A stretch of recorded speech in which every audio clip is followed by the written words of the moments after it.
Am I the a-hole for getting angry when mom called my wife a single parent?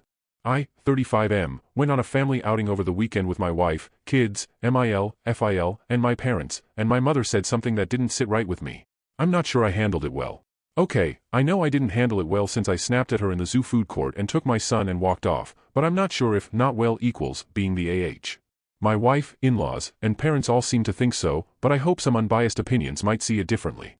There's a lot I'm dealing with at the moment in terms of my marriage, and a divorce is a possibility.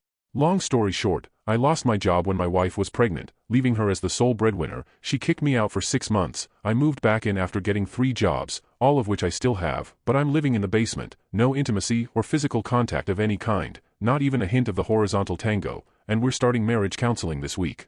I posted on Reddit for some anonymous feedback, most of which was solidly in the she's being abusive and I'm being a simp/martyr category, and, as a result, I've been taking a long, hard look at all the relationships in my life, especially with my family. Which brings us to last weekend when my wife made plans to take both our kids, 5M and infant daughter, to a pool party event at our local zoo with her parents and mine, but not me. I mentioned my exclusion and she had several reasons for not inviting me which aren't really relevant here, but when I pushed and asked to be included, she relented and invited me along. That was the start of the issue. Her parents aren't that fond of me right now, or ever, and my own parents are more concerned with keeping the peace with my wife, so as to not risk losing contact with my kids if divorce comes to pass. Joining the zoo trip upped the tension immediately as my in-laws assumed I pressured my wife into letting me come along and were barely civil, while my parents were clearly worried that I was going to cause some sort of argument or blow up, which, in hindsight, was probably a valid concern. It started off with little things. My wife was carrying the baby and my mother insisted on holding my son's hand and walking as far on the other side of the group for me as possible. The heavy summer heat made the whole atmosphere feel stifling, and being physically pushed to the outer perimeter of my own family made my chest feel tight. My son was playing in the animal-themed bouncy house and had long exceeded the allowed time, but when I tried to step up to get him out, my mom blocked my path, telling me to let him have his fun and stop wrecking the mood. I just bit my tongue, holding back the sting of being overridden as a father. When we all went for a ride on the little train that goes all around the zoo, I ended up sitting in the very last car entirely by myself while the grandmas each took a car with a kid. I stared at the back of their heads as the train chugged along the tracks. The only time anyone actually talked to me was to ask me to dig something out of the heavy diaper bag, send me off to buy expensive waters and sodas, or tell me to lighten up whenever my face showed even a trace of stress. Everything came to a head when we went to the food court to enjoy the blast of AC. It was like 100 degrees outside, and some snacks. My wife is usually very anti-sugar, no candy or cookies, but my mother bought my son 2 bags of Skittles anyway. When I tried to step in and tell her not to give them to him, she waved her hand at me and gave me some line about grandma knowing best and getting special privileges. But the real problem came when we all sat down around the metal table and my mother started talking with my wife about what it was like to have 2 kids, both so young. For context, I am an only child and my parents have said repeatedly over the years that that's by design. They only ever wanted 1 kid. They've also mentioned, more than once, that my mom had a miscarriage before she had me, so there's a layer of I was the second choice crap in there for me to deal with. I understand that they didn't actually make a choice and all that, but there's been more than a few incidents in my life where they took someone else's side over mine, including when my wife kicked me out and they refused to let me stay with them, so that feeling of being second best is sort of baked into my DNA. My mom told my wife that she's always impressed by parents who can handle multiple kids because she knew right from the beginning that she couldn't do it. She said it was especially impressive when those kids are both so young and such a handful. All good, all true, no issue so far. And then my mother turned to my wife and said that it must be even more difficult doing it as a single parent. Remember that I am not my wife's favorite person right now, and her parents really don't like me. But I swear to you, every single one of their heads snapped up when my mom said it, staring at her with almost coordinated WTF looks on their faces. To her credit, my wife tried to save my mom from herself by pointing out that she wasn't in any way single, and no matter what's been going on with us, I've always contributed to taking care of the kids, which was the most credit she's given me for anything in a year and a half. My mom nodded along and said that, of course, you're not actually single, and everyone tensed up because we all knew the but was coming, but added that I'd left her alone for 6 months and that even I've admitted that I'd failed her as a partner, so even though I was back in the house now, she could only imagine that my wife probably felt like she was still doing it all on her own. No one spoke up for me that time. The room felt completely silent under the hum of the air conditioner. My emotions have been sitting right below the surface for months, working around the clock at 3 different jobs just to sleep in a basement, and I couldn't tell if I was going to burst into tears or throw one of the bags of Skittles at my mom or both. I usually favor a shut down completely kind of conflict avoidance, but in that moment, I just couldn't do it anymore. I stood up, probably more forcefully than I needed to as my plastic chair screeched and almost tipped over backward. I stepped around my mom, collected my son from his seat, along with his bag of candy, and started walking away toward the exit. Someone called out and asked me where I was going, and I snapped, without even looking back, that I was taking my son to see the penguins and we'd meet everyone back at the cars. It would be good for me, I said, to get some practice as a single parent, so I don't fail at that too. It sounds way more badass than it actually was, since I had already started crying by then and my voice cracked terribly, making me sound like a whiny teenage boy, but it made the point. My parents left while my son and I were at the penguin habitat, leaving it to my in-laws to drive the rest of us home in heavy, awkward silence. My FIL pulled me aside when they dropped us off to talk to me privately in the driveway. He told me that my mother had left the zoo in tears and that clearly she hadn't meant what she said in that way. He added that I shouldn't be so sensitive about things like that since I was the one who fucked up in the first place and even opened the single-parent door. My wife said much the same thing after we finally got the kids down to bed, right before I walked down to the basement to log onto my laptop for my third job. And I've gotten 4 or 5, I'm sorry you feel that way but, texts from my mother, and 1, apologies heel, text from my dad, since it happened. I drop the kids off at my parents' house every morning before I head to my first shift, and yesterday and today, my dad was the only one who came out to the driveway to greet me. My mom's still texting my wife pictures of the kids throughout the day, but she never sent them to me anyway, so it's not like I would have noticed it as some sort of silent treatment. So, am I the a-hole for snapping at my mother and clearly hurting her feelings? Edit, I thought I wrote it clearly enough, but I guess not. My wife kicked me out because I lost my job and didn't get a new one immediately. That left the financial burden on her and she felt betrayed and wanted space. Update. I posted on here a bit ago about a situation when I sort of forced my way into a zoo trip my wife had planned with the kids, my parents, and my in-laws. A lot of people thought I was the AH for doing that, even though that wasn't the point of the post. But now, I've found myself in a similar situation and tried doing the opposite, and it doesn't seem to be working out any better. So, my wife has already told me that I am the AH in this situation, even if she didn't use those exact words. But I'm starting to question my own judgment a bit here, so maybe you all can set me straight. My wife and I are in the middle of a really rough patch in our marriage. We separated for 6 months, and even after we ended the separation, the issues that caused it weren't fixed. Long story short, I lost my job when she was pregnant, she asked me to move out, and when I eventually moved back in, I slept in the basement for quite a while. She has refused any sort of physical contact with me, and we've only just started marriage counseling. Our second session was last night. During counseling, I've also learned that her family more or less hates me. Or, at the very least, they don't trust me at all. I found out that my MIL has actively and repeatedly tried to convince my wife that we shouldn't stay together, and I only learned about that barely a week ago. So, on top of everything else, I've been dealing with the realization that my mistakes have affected how her entire family sees me. Our therapist said last night that it was important for us to start spending more time together, both as a family with our 2 kids and as a couple. My wife was resistant to the idea of traditional date nights, so the counselor reframed it as exposure therapy. Basically, she explained that neither of us was going to get past the barriers that have built up between us if we continued living almost completely separate lives. My wife actually seemed to understand that while we were in the counselor's office. She wasn't exactly enthusiastic about it, but she seemed receptive enough that I thought we might be able to start making small changes. Which brings us to this weekend. In America, it's a holiday weekend, and my wife's family has a long-standing tradition of spending the 3-day weekend at my in-laws' camp on a lake.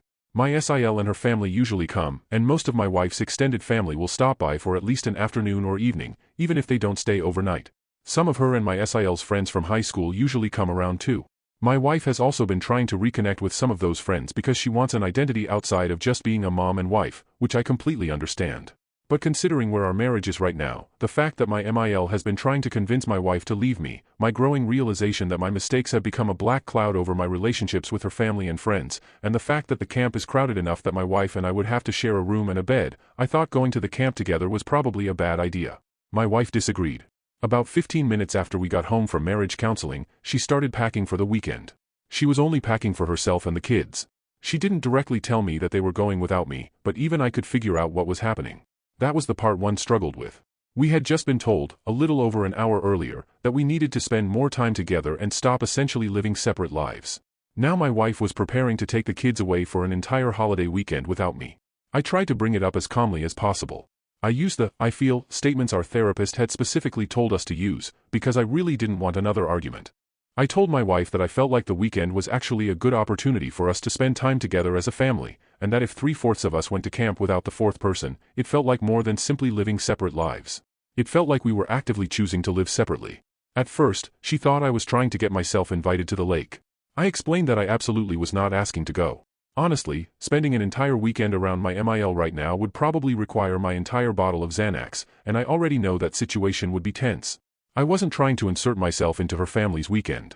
What I wanted was for her and the kids to stay home with me. There are a bunch of picnics, BBQs, and block parties happening around our neighborhood over the weekend.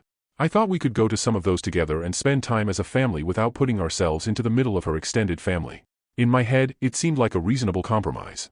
It would give my wife a buffer because we wouldn't immediately be jumping into a romantic date or anything that might make her uncomfortable. We could spend time together as parents first. I would have a chance to show her that I can be a real partner when it comes to parenting, and she could see me in what I know is probably my best role right now, being a dad. That was how I saw it. My wife saw it very differently. She simply told me that she wanted to spend the weekend with her family. One thing our therapist stressed repeatedly was that if we have any chance of having productive conversations, we both need to avoid escalating things. That was probably especially important because things escalated more than once during our latest session. So I took a breath and didn't point out that spending the weekend with me and the kids would technically mean she was spending it with her family. I also didn't give her an ultimatum about her parents. Despite what many Redditors have told me I should do, I didn't tell her to cut back on contact with them. I didn't accuse her of planning some lakeside hookup with some guy my MIL would approve of. I didn't demand that she choose me over her family. At least, I didn't think I did. This is where I may have crossed the line. I went back to the "I feel" approach and told her that if she took the kids to camp without me, especially less than a day after our counselor had specifically told us that we needed to spend more time together, I would feel like she was making a choice. And, from my perspective, that choice would be that her family was more important than our family. I can see now why she heard that as an ultimatum. Do you think she took that well and we were able to have a calm, productive, healthy conversation about it and maybe even come to some sort of compromise? Do you think I'd be posting this at almost midnight on the Friday of a holiday weekend because my blood pressure is through the roof and I can't sleep if she did? She told me, in no uncertain terms, that I was an for putting that on her. She reminded me that my choices were what got us here in the first place. She stopped packing, got both kids settled for the night, and then went into our bedroom, which has been only her bedroom for the last year. She shut the door and locked it. And now I have no idea what tomorrow morning is going to look like. I don't know whether I'll wake up and find my wife and kids still here, ready to spend the next 3 days with me, or whether they'll be on the road to the lake before the sun even comes up. I do know that she thinks I am absolutely the a-hole. And, honestly, after sitting here replaying the conversation, I kind of think she might be right. Update 2. I got a comment yesterday wondering if my silence was a positive or negative sign. It was actually just a sign of a crazy week at work, but I finally have a little time, so I thought I'd post an update. I mentioned in a comment on my last post that my wife actually woke me up early the morning after I basically gave her an ultimatum about choosing between our family and her family. She wanted to talk before she and the kids left for my in-laws' camp. Honestly, I expected it to be the conversation where she told me she wasn't coming back or that we needed to get lawyers involved, so I was pretty surprised by what happened instead.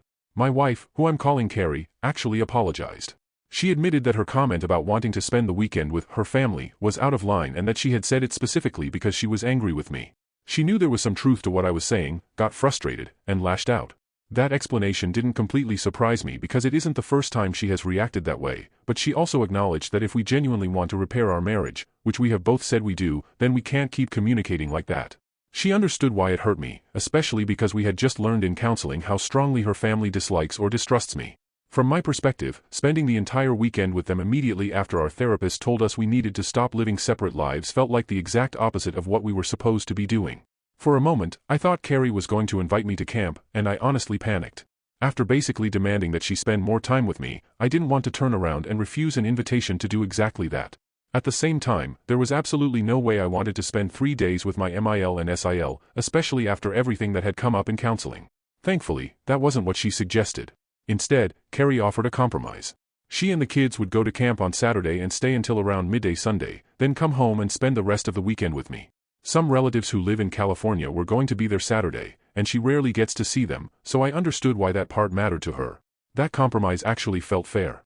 More importantly, it felt like she was making a genuine effort to meet me halfway, so I agreed. They went Saturday morning and came home Sunday as planned. We ended up having a really nice day and a half together. On Monday there was a block party in the neighborhood, so we took the kids. I handled baby duty with our daughter as much as I could so Carrie could actually relax and spend some time with the neighbors she has become friends with.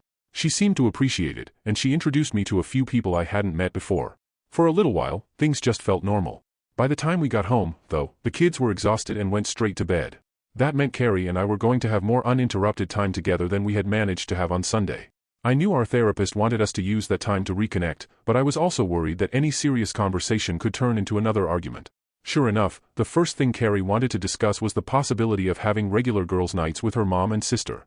We had basically avoided making a decision about that during our previous counseling session because too many other things had escalated. This time, Carrie came prepared with another compromise. She said she didn't need to reduce her hours at work. Instead, she could adjust her schedule so she could leave early on the days she had girls' nights and come in late the following morning. Apparently, she had already spoken to work about it and could start immediately. Part of me thought that was a reasonable compromise. Another part of me wondered if I was being manipulated into agreeing by the fact that she had just compromised on the weekend. I realize that sounds paranoid, and I'm sure some of that suspicion comes from the countless comments I've received here suggesting she might cheat or already be cheating. Still, I wanted to understand why these girls' nights had suddenly become so important, especially when her mother and sister have both been openly against our marriage. I told Carrie that I wasn't trying to stop her from seeing them or having time away from the house. What bothered me was the idea of her spending an entire night drinking and talking about our marriage with two people who already disliked me and might encourage her to give up on us. I deliberately stayed away from accusing her of cheating or suggesting she was going out to meet someone. I wanted the conversation to stay focused on the influence her family might have on our relationship. Carrie said she understood why I was uncomfortable, but she told me her sister needed her right now because her husband had left her. Apparently, Bill left Sil the day after my in-laws' annual 4th of July party. My in-laws have way too many holiday gatherings, by the way. Sil has been taking it badly, and Mil has been taking it even worse because Bill was basically the golden boy of the family. He was the perfect son-in-law and someone I was constantly compared to. Carrie feels responsible for helping her sister through the situation. She wants to help Sil adjust to suddenly being a single parent, figure out whether her marriage can still be saved, and keep her from making decisions she might regret. Unfortunately, those decisions include hooking up with some random guy during a girls' night. Because I found out in counseling that Bill left Sil because she cheated on him. So now my wife wants me to be completely comfortable with her spending nights out with her mother, who already hates me, and her sister, who cheated on her husband and also hates me.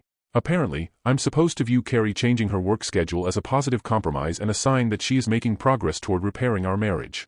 Both she and our therapist believe that if I can look at it that way, there isn't necessarily anything to be worried about. Which brings me here. I'm writing this while my daughter is napping in her crib next to me, and Carrie is on her way to her mother's house for girls' night. Because of the holiday, it was moved to Friday, so she doesn't even have to worry about work tomorrow. And I am completely fine with that. Really. I'm totally, 100% fine with it. I even told Carrie that on her way out the door. Go ahead, tell me I'm an idiot. An idiot trying to cling to any small steps in the right direction for his family, but still an idiot. Update 3. This is not the update I planned to write. I was going to talk about some of the things that came up during marriage counseling and share more about my own therapy session. Instead, I'm sitting in an uncomfortable pleather chair in the family lounge of our local children's hospital, where I've been for most of the last 24 hours. My son fell down the stairs at our house. At minimum, he has a broken arm, although the doctors have also been evaluating him for possible head trauma and trying to figure out exactly what caused the fall. We have very specific rules about the stairs. No socks or footy pajamas, always use the railing, take the stairs slowly, and if either mom or dad is available and isn't carrying his sister, he holds one of our hands. He followed the first few rules. We even installed a second railing lower down so he could reach it more easily, and he had his hand on it. The problem was that I was carrying his sister, so he wasn't holding my hand. I still don't know exactly what happened. I've explained it to the doctors and my wife more times than I can count, but I can't give them a clear answer because I didn't actually see the moment he lost his balance. He was already a few steps down when his foot moved forward as though he was going to take the next step. Then he suddenly stopped and fell. There were several more steps before the landing, and I ran after him, but I couldn't get to him in time. I believe his arm broke when he hit the landing because that was when everything seemed to go wrong, but what scared me most was that he didn't even cry out immediately. I called 911 and then called my wife. I had to leave a voicemail, and I honestly don't remember what I said. There isn't really a good way to leave a message telling someone their child has fallen down the stairs without making it sound like the absolute worst thing imaginable. The ambulance arrived quickly, and we went to the hospital. My wife got there a couple of hours later because she had been at a massive work event for all the offices in our region, which was being held about 2 hours away. She left as soon as she could. By the time she arrived, our son had already been given children's pain medication and something to calm him down. The doctors explained everything to me, but I barely remember any of it beyond the important parts and the sound of my son crying. My parents and in-laws have both been coming by, and my daughter is staying with my parents. There hasn't been any of the tension or drama we've had during the zoo situation. Apparently, when your kid is hurt badly enough, everyone can put their issues aside and act like adults. And before anyone asks, no, my wife wasn't at girls' night. She was at that work event and came straight to the hospital. Nobody has blamed me for the accident. Not my wife, not my in-laws, not my parents, and not the doctors. I know accidents happen, but that hasn't stopped me from feeling like I should have prevented it somehow. I should have been closer. I should have been in front of him instead of behind him. I should have done something differently. I know logically that I can't rewind the moment and change it, but sitting here watching my son go through this makes that logic pretty useless. The only reason I'm even writing this right now is because my wife came out of his room and told me I needed to take a break. She could see how badly I was handling everything. Whatever our problems are, she still knows me pretty well, and apparently she knew I was getting to the point where sitting there wasn't helping anyone. I haven't slept since Wednesday night, so I'm exhausted. I don't know how much longer we'll be here, but hopefully not much longer. My son has been through enough already, and I just want to get him home. For now, I'm sitting here trying to distract myself for a few minutes. I have a bunch of messages in my inbox that I haven't answered, and honestly, with my family not here and Ellie off on her final family camping trip of the season, you guys are about the only people I have to talk to when I need a mental break. I'll update when I can. Hopefully, it will be less busted arms and head trauma and more SIL cheated and it's all BIL's fault. Thank you for watching. Don't forget to like, share, and subscribe to Daily Tales Update.